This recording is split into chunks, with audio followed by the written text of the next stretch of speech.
Hey everybody, welcome back to Ravenclaw Reads. I'm Courtney, and today I'm going to get my area set up. Today I'm going to go over what I read in April, so my April wrap up. I did not have a great reading month, and so I wasn't sure if I was going to do a wrap up, but here I am. I ended up reading 3, 6, 9, 12, 13. I read 14 books in April.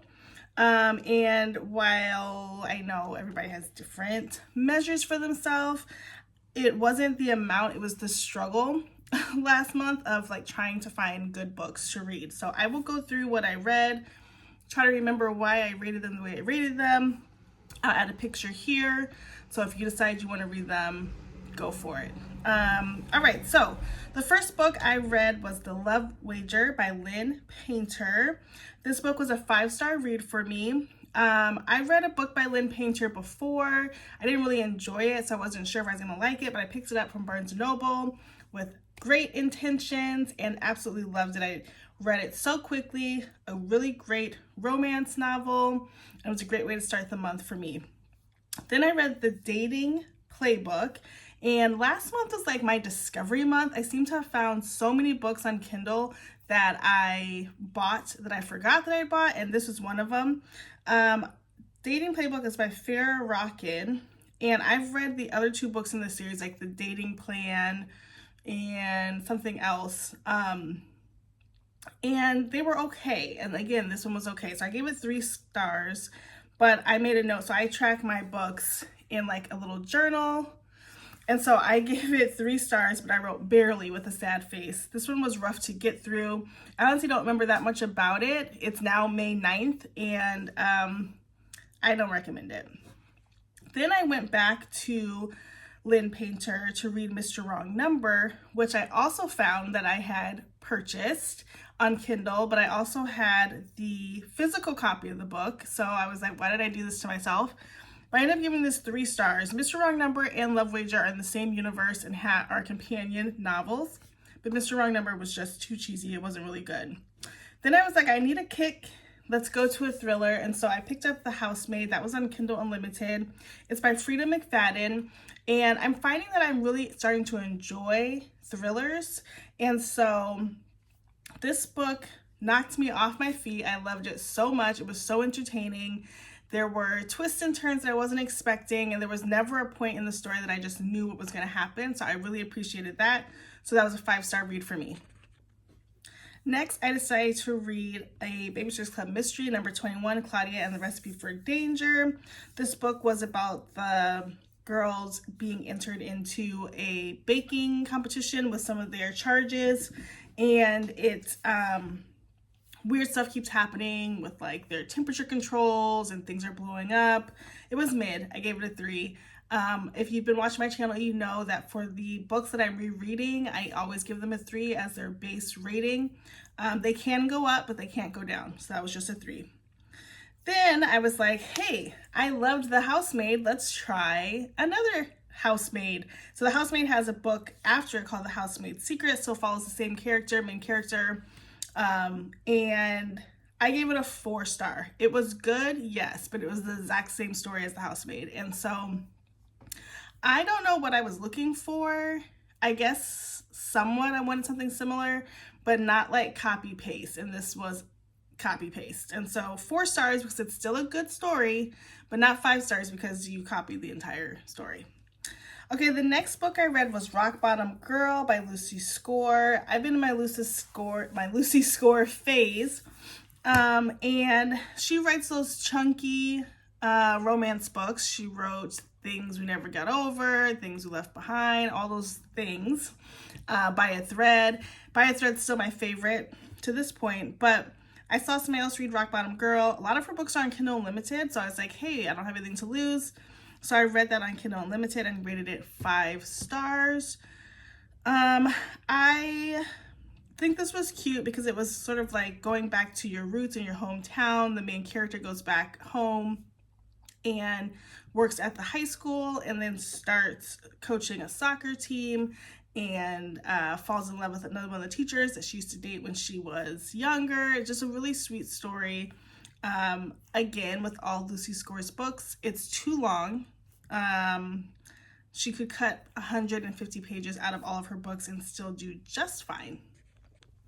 All right, next up, I read The Cheat Sheet by Sarah Adams. This was another book that I had purchased that I totally forgot about, and I've been on the wait list with my library for this book for maybe 6 months or more. Sarah Adams also wrote While in Rome, which I was not a huge fan of, and this is the same story. I didn't love this story.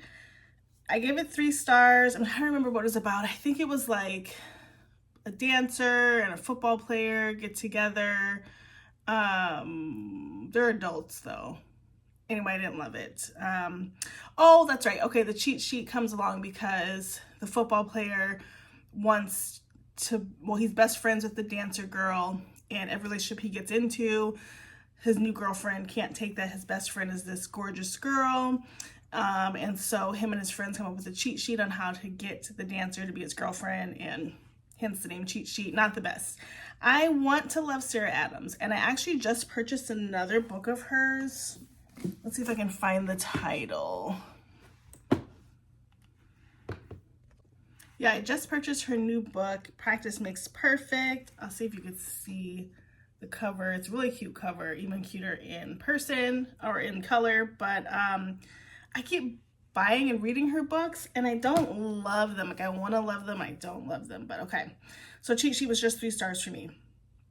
Then I had some commuting to do in the middle of April, and so I ended up listening to the audio book, The Breakup Artist. This is an Audible original. I love those because they are like a radio program where they have actors doing each voice. And this book was really good. It's by Erin Clark and Laura Lovely. I gave it 3.5 stars. It was decent. It had lots of diversity in the book, and why did I give it 3.5 stars? I think it lagged a little bit at the end is why.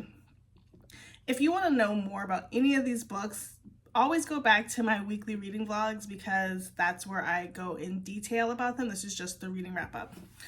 All right, then I decided I was cozy mystery ready, so I decided to read Scene of the Grind by Tonya Kappes.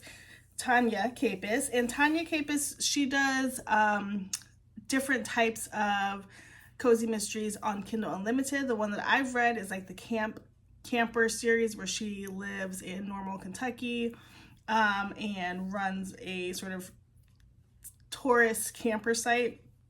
But this is a story about a coffee shop. And this is the first in the series. I gave it 2 stars because it just didn't move for me. It wasn't great. The characters had potential, but what I've noticed is that oftentimes the first in a series is always brutal. So I will go back to the series. Then I decided to read Buried in the Stacks by Allison Brook, another cozy mystery. And I've read 2 other in this series now, and I love the premise. It is about a woman who works in the library, and she solves murder mysteries. And so I want to love this, but I don't, and I gave it 3 stars. I don't know if I'll keep going with it, but I gave it 3 stars. Next up, I read the book Throttled-Lauren Asher. My sister and I decided we were going to read through this series as a buddy read and confer at the end of each month. And so she had already been started on Throttle, so I decided I would pick it up. This is towards the end of the month, and I really flew through it. I loved it. I gave it 4.5 stars. Really great romance novel, exciting, fast-paced. Again, the end dragged a little bit. There's like always some conflict that has to be entered, and sometimes the conflict doesn't make any sense, but really good. So this month we'll be reading Collided, which is the 2nd book in that series. Then I read Maryanne and the Playground Fight by Anne M. Martin. I gave this 5 stars, and I honestly don't remember what this was about, but clearly I loved it because I gave it 5 stars, and it is a reread. And then finally, for the month, I read Emily Henry's Happy Place. This book was the most anticipated release for me, and I picked it up. I was trying to get the paperback. Paperback was taking too long because they don't have it out yet, so it's going to be shipped in. So I bought the hardcover and read it within like a day. So good. Love the characters. I really love Emily Henry's writing, and I wish that she put out books like every month. 5 stars for that. Thank you so much for watching. As always, please like, comment, and subscribe. I will put all of the books down in the description, as well as links to my weekly reading vlogs discussing these books in depth. Thanks so much for watching. We'll see you in the next one.